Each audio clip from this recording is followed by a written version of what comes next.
नमस्कार। आज हम बात करेंगे गीता के 6वें अध्याय के श्लोक क्रमांक 3, 4, 5 एवं 6 के बारे में। आरुरुक्षोर्मुनेर्योगं कर्म कारणमुच्यते योगारूढ़स्य त्यस्यैव शमः कारणमुच्यते। अष्टांग योग के 9 साधक के लिए कर्म साधन कहलाता है और योग सिद्ध पुरुष के लिए समस्त भौतिक कार्यकलापों का परित्याग ही साधन कहा जाता है।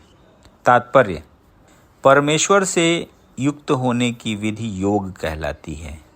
इसकी तुलना उस सीढ़ी से की जाती है जिससे सर्वोच्च आध्यात्मिक सिद्धि प्राप्त की जाती है।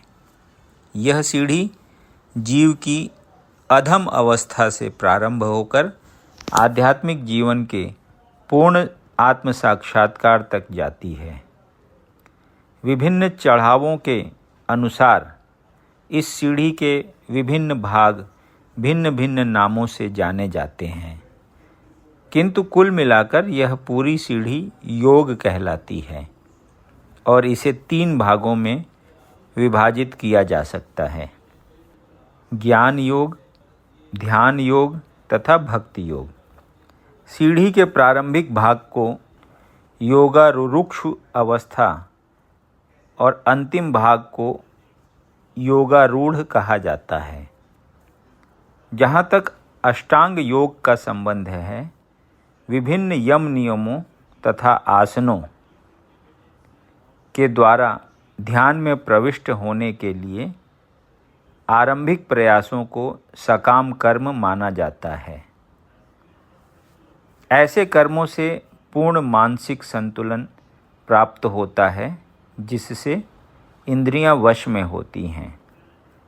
जब मनुष्य पूर्ण ध्यान में सिद्ध हस्त हो जाता है तो विचलित करने वाले समस्त मानसिक कार्य बंद हुए माने जाते हैं। किंतु कृष्ण भावना भावित व्यक्ति प्रारंभ से ही ध्यानावस्थित रहता है, क्योंकि वह निरंतर कृष्ण का चिंतन करता है। इस प्रकार कृष्ण की सेवा में सतत व्यस्त रहने के कारण उसके सारे भौतिक कार्यकलाप बंद हुए माने जाते हैं। यदा ही नेन्द्रियार्थेषु न कर्मस्वनुषज्यते सर्वसंकल्प सन्यासी योगारूढ़स्तदोच्यते।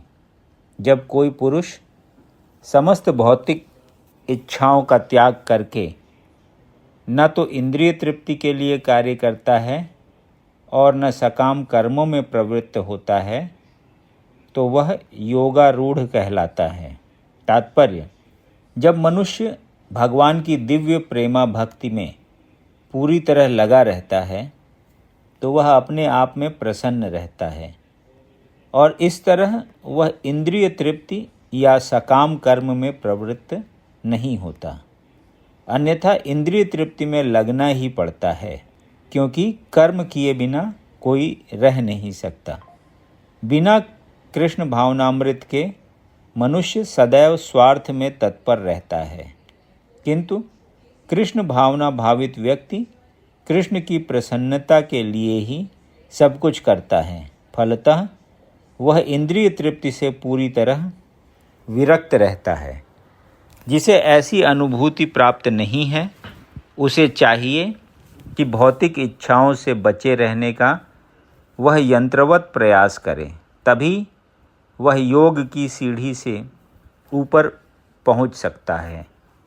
उद्धरेदात्मनात्मानं नात्मानमवसादयेत् आत्मैव ह्यात्मनो बंधुरात्मैव रिपुरात्मनः।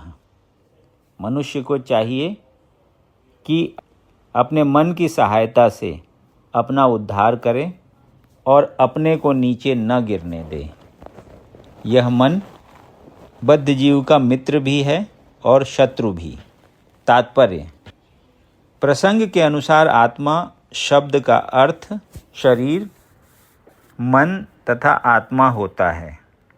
योग पद्धति में मन तथा आत्मा का विशेष महत्व है। क्योंकि मन ही योग पद्धति का केंद्र बिंदु है, अतः इस प्रसंग में आत्मा का तात्पर्य मन होता है। योग पद्धति का उद्देश्य मन को रोकना तथा इंद्रिय विषयों के प्रति आसक्ति से उसे हटाना है। यहाँ पर इस बात पर बल दिया गया है कि मन को इस प्रकार प्रशिक्षित किया जाए कि वह बद्ध जीव को अज्ञान के दलदल से निकाल सके। इस जगत में मनुष्य मन तथा इंद्रियों के द्वारा प्रभावित होता है।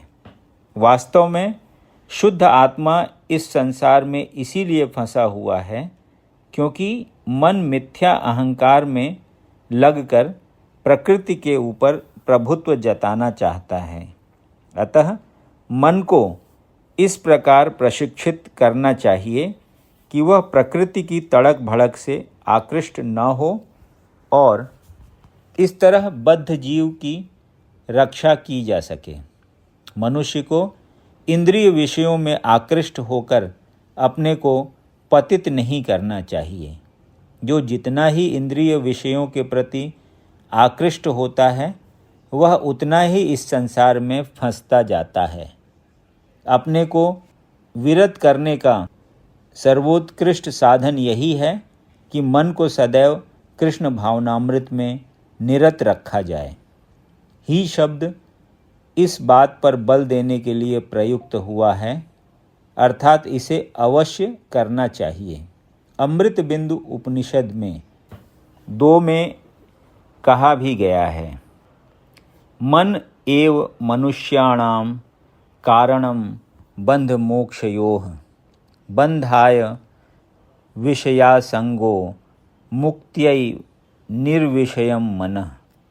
मन ही मनुष्य के बंधन का और मोक्ष का भी कारण है। इंद्रिय विषयों में लीन मन बंधन का कारण है और विषयों से विरक्त मन मोक्ष का कारण है। अतः जो मन निरंतर कृष्ण भावनामृत में लगा रहता है वही परम मुक्ति का कारण है।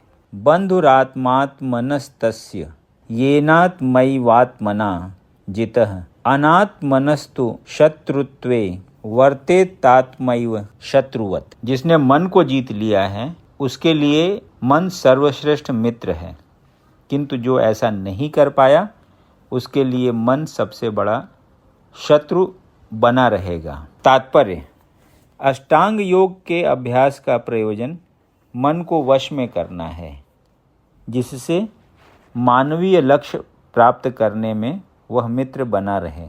मन को वश में किए बिना योगाभ्यास करना मात्र समय को नष्ट करना है। जो अपने मन को वश में नहीं कर सकता वह सतत अपने परम शत्रु के साथ निवास करता है और इस तरह उसका जीवन तथा लक्ष्य दोनों ही नष्ट हो जाते हैं। जीव की स्वाभाविक स्थिति यह है कि वह अपने स्वामी की आज्ञा का पालन करे। अतः जब तक मन अविजित शत्रु बना रहता है तब तक मनुष्य को काम, क्रोध, लोभ, मोह आदि आज्ञाओं का पालन करना होता है। किंतु जब मन पर विजय प्राप्त हो जाती है तो मनुष्य इच्छानुसार उस भगवान की आज्ञा का पालन करता है जो सबों के हृदय में परमात्मा स्वरूप स्थित है। वास्तविक योगाभ्यास हृदय के भीतर परमात्मा से भेंट करना तथा उनकी आज्ञा का पालन करना है।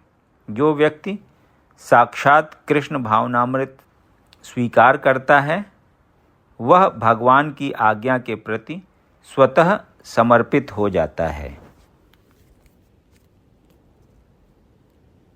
यदि आपको ये वीडियो पसंद आया तो इसे लाइक करें और ऐसे ही अन्य वीडियोज़ को सुनने के लिए इस चैनल को सब्सक्राइब करें। धन्यवाद।